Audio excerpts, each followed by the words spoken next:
Madness time, new at 11. We now know all the teams that will be playing. So if you haven't filled out a bracket, you still have a few hours left. Now, March Madness will have an impact on the economy. WSBT-22's Patrick Roth is here. And Patrick, tomorrow isn't likely to be a very productive day for a lot of people, is it? No, Rick. There's going to be a lot of people calling in sick to work tomorrow. Others will go, but they'll have one eye on the scores as they come in. Some people estimate that the U.S. economy loses about $1 billion in lost productivity during tournament time. But there are some businesses that are really looking forward to the tournament. As you might expect, Brothers Bar in South Bend is not exactly packed on a Wednesday afternoon. This time tomorrow, I'm sure we're going to be completely fully set, standing room only.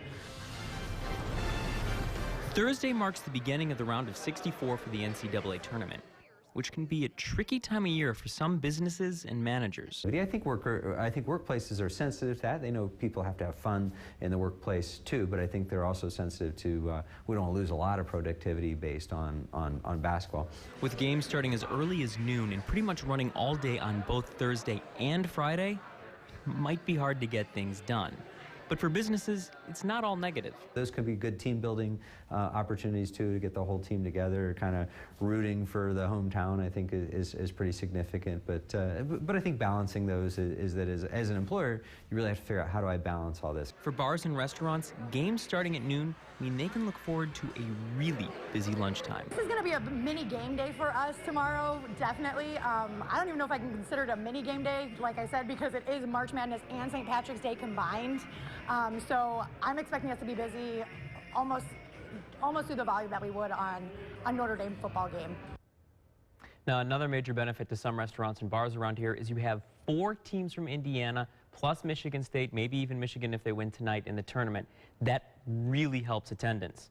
And last year's long run by Notre Dame meant a lot of businesses made more business than they'd normally see. So they'd love to see that again this year. And Rick, I'd like to see it too, but I got to admit, a long run by Notre Dame would totally wreck my bracket.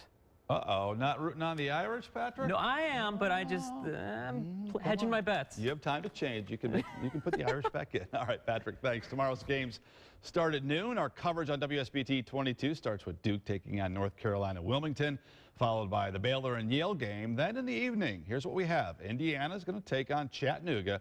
That tipped off at about 7 o'clock. And following that is the Kentucky and Stony Brook matchup. Friday at noon, Dayton takes on Syracuse. That's followed by Michigan State going against Middle Tennessee State.